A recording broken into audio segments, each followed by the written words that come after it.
When making the set to your video, you want to make sure that thumbtacks are definitely in your toolbox. A lot of the times what I do is I just take a piece of fabric or an old curtain, or if I go to the vintage store or the thrift store, there's something that catches my eye. For this one we're using a shower curtain, and these are zebra print and they're brown. And all I did is I just tacked some of the corner strip on the top and swung my hand around to the side so that it gathers, and just tacked it, and that was it. Something else that you might want to put in your background during your videos would be maybe a table, some kind of artwork, maybe if you have the tear sheet poster, that would be great in the background. In this video, what I'm doing is I'm going to be sewing and hot glue gunning items onto a dress. So what I did is I went ahead and brought over a small table. I do have a short little easel here, and this easel is going to hold my iPad, which will have a picture of what it is that I'm going to be doing onto the dress, or an inspiration photo, if you will. I do have just a little piece here that matches the bigger piece that I have, and kind of just gives it a little oomph to the video. I do have two little crown cups here, or however you want to call them, but they do have clips, sewing needles, pins that I will be working with a lot during the video. I also have a box of scissors that I will be using. These are fabric scissors, so they're very sharp, and they are very easy to cut with. I also have my little box that has all the little buttons and stuff that I might be using as well. I have some thread and just a little bit of decoration in the background as well. So this is a little something just to give your audience a little something extra to look at. Not only is it there for looks, but it also is there for you to be working off of during your videos, so that you don't have to be bending down to the ground to get your supplies.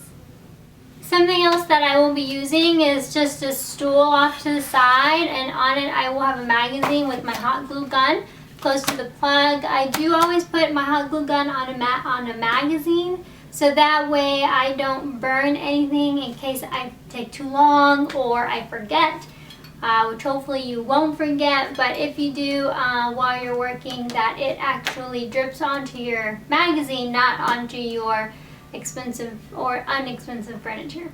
Another important factor you want to think about whenever you're doing your set for your video is lighting. It's very important. In this particular room, the walls are a light, it's a white but has a tone of yellow to it. I do have the window, the blinds are up on the window, so I have the natural sunlight coming in. And then I have these 3 bulbs on the fan that is a warm light. So we've got the shadows that are being casted from my light up here coming down, but then this side is being illuminated, but then I have a big shadow over on this side because the window light, the sun is coming from that direction, and the window light is not filtering through all the way to the other side of the room. I will be adding an umbrella here, or maybe 2, depending on how much light I will be needing for the room. Great times to do these videos maybe are during when the sun's out. If you have maybe 2 windows in the room, maybe a window on 2 sides of the wall, or a big window that's going to let in a lot of light. Maybe if we were facing that direction, it might suit the video a little bit better and not cast the shadow on this side, since the sun will be coming from this direction. So angle and position definitely of your camera and your setup are very important as well. If you have just a lamp, you can use that. Those lamps from Walmart. There's just a big long pole, and then there's just a bit kind of like a disc or like a bowl on the other end, and you just kind of put it in like an L shape and just shine that at you. When you are purchasing or looking for your bulbs, make sure all the lights match. You don't want cool lighting and then warm lighting, because it kind of gives you an off tone. So lighting and angle of your camera is definitely an important part. Okay, so what I have here is I found on sale this top piece here at Marshall's. It was on sale because it didn't have a stand. The stand was broken, which is okay because I had an old tripod that was broken and it fit just perfect. So underneath here, you can't really see it, but underneath here is a tripod for a mannequin, and then I have this top body part, so it was perfect. Sometimes instead of buying expensive things, you can just make do with what you have, and that's usually what I do. So I also went to a thrift store and bought this piece on the bottom. It goes under a dress to make it nice and poofy, and I'm not sure what it's called, but I found it and it was 20 bucks and I bought it. That was awesome. I also found this dress. I really liked it because it was $5. It was long and white. It was perfect, the perfect cut, so that way I can embellish it and switch it up some if I would like to. Another thing that I really liked about this dress is that on the underneath side, it actually has two little ribbons, and when you tie them together, here's the two little ribbons, here and here. So when you tie them together, it actually makes like a little bubble or gathering on the dress, and I really like that because you can do it all the way around or just on one side or on the front, and it's a really neat technique in case I would like to do that with a different dress or different fabric, just to gather that dress up some. So the dress will be short in the front and long in the back. And so what I also did is I had a wedding dress from a long time ago, and I cut it up because it was kind of like a grandma type of dress, and so I really like the beading on it, and the beading came from the sleeves, and these are the two pieces here. So what I did with this one is I just cut it out, I threw the rest of the dress away, and I have some pins here in my little cup here, and all I'm doing is I'm taking some pins and I'm pinning where I think I might want that piece to go. So what I like about pinning is I can pin it and see if it's going to work for me. If it does work, I'll go ahead and either hot glue gun it or sew it, so that way it's easy to take off later. Now if you use a hot glue gun, you can pull it off. It might damage your pieces a little bit, but it'll be a little more sturdier. If you sew it, it'd be easier to cut off. Now I don't use a sewing machine and sew the whole thing and make it perfect and all professional looking. What I do is I just sew enough so that it'll stick on there long enough to do the photo shoot, and easy enough for me to be able to take it off to switch it into some other design later on. So what I'm going to do is I'm going to continue adding and embellishing the dress, and also will be adding some tulle to the bottom of the dress just to give it a little bit more volume at the bottom, and also to cover up the piece on the bottom that is showing. So we'll be doing that, adding a little bit of diamonds and sparkle to it, nothing too much. Maybe possibly making this into a V shape. I'm not quite sure. I haven't fit it into my model yet, so I don't know what exactly that chest area is going to look like as far as how wide up from her chin it's going to be. If I need to pull it down, maybe I'll just fold it and safety pin it during the photo shoot and we'll be good to go. Okay, so I didn't like the cut of the dress. The dress is kind of a t-shirt material up on top, and even on bottom is very fine, thin material. So what I did is I went ahead and I put the pieces of that previous dress on the mannequin, just to kind of see what it would look like. I wasn't liking the top.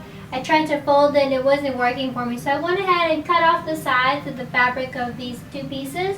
Went ahead and did a V shape here. I think it'd be a little bit more appealing. And I would also went ahead and did a heart shape down towards the middle of the stomach area. So I think that's going to suit it a little bit. Now I'm just going to add some tulle to the bottom part of the dress. So I lifted that top piece of the dress, and now the tulle is going to be added. I do want to reuse the tulle. I do want to reuse this dress for a different shoot. So what I'm going to do is I'm just going to go along the bottom of that hem, and I'm going to safety clip or safety pin the tool. Now I'm not going to put it straight across. I'm going to gather it and bundle it up a little bit just to give it some texture and a little bit of poof at the bottom of the dress as well. Now I am doing the pins on the outside or the top part of the dress because this piece will be coming over. It will be hidden so you won't be able to see it. Now if it were to be that she lifts the top part up and you are able to see it, then you want to make sure that those safety pins are on the back part of it. Okay, so now the tool that we have on the bottom is a little bit more stiff. That way that it actually helps push the tool on top. That's softer and lighter and more flexible. It helps push it out, gives texture to the bottom of the dress, and also helps give the poof that you want. So once you're done putting the amount of tulle that you like on the bottom of the dress, then you can go ahead and bring that down. Now, like I said at the beginning, this dress does have the little strings that you can tie together, which gives you that gathered effect. If you don't want the gathered effect, I am able to untie the strings and bring the dress down, just so that it's like a regular dress. Which then at that point gives you can see the bottom of the tulle, gives you the effect of the poofiness of the dress. Now another thing that you can do is pull all of this up out of your way, and the skirt at the bottom also has tulle. There is a skirt on the bottom so it doesn't itch the model, and then there is a tulle, but it's it's more stiff. Definitely you can crinkle it. It actually is able to expand. That way you get a bigger bottom on the dress. So whenever you're working with these, make sure you expand them out, and then that way there's more volume to the dress. So I'm going to take a ribbon, and I want to add more tulle towards the bottom all the way around. I don't have a long or big piece of tulle, and I just have the roll of tulle, which is somewhere around. So I'm going to make a skirt out of the tulle. I'm just going to measure around the waist, which is around here, and go ahead and I will leave a little extra space to tie the ribbon. So I'll leave maybe 4 or 5 fingers on both sides.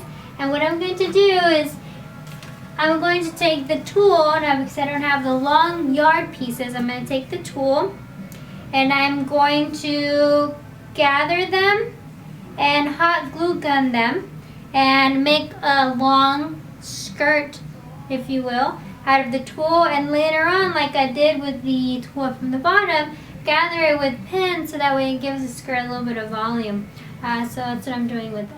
Okay, so I have the long roll, and I measured a good maybe 4 feet or so, maybe 5 feet of tulle. So then I just cut it, and I have now a good amount of pieces on here. So what I'm going to go ahead and do is I have my glue gun ready to go on my magazine so that it won't burn in the carpet. I also have just a sheet of black construction paper or poster paper, just so that I don't get anything dirty. And then I have my ribbon, and on either side of the ribbons I'm going to be leaving some space out so that I can tie the bow on the waist of the model. So what I'll begin doing is taking one of the strips. There's a few ways you can do this. If you want to save some time, cut your pieces longer and then fold it in half, and you will be gluing your piece here. But if not, if you want to do a different approach, You can do just long ways, and what I'm going to do is I'm going to just gather my pieces, give it a little fold, and add some glue. Now you want to be careful not to burn your fingers, but make sure that you press firmly once it cools down a little bit, so that way you have that glue coming through and it sticks pretty good. So you want to continue all the way through with your ribbon with the tulle until you have your skirt finished. Okay, so now that I have my skirt, I'm going to wrap it around and then separate the tulle pieces. Now what I will be doing is I will be taking, for example, this piece down here on the bottom and then pinning it to a piece on the top. So that way it gives the dress more volume and without me having to actually add more tulle to the skirt. I will then come and maybe even make this a V shape and add some diamonds to that end there.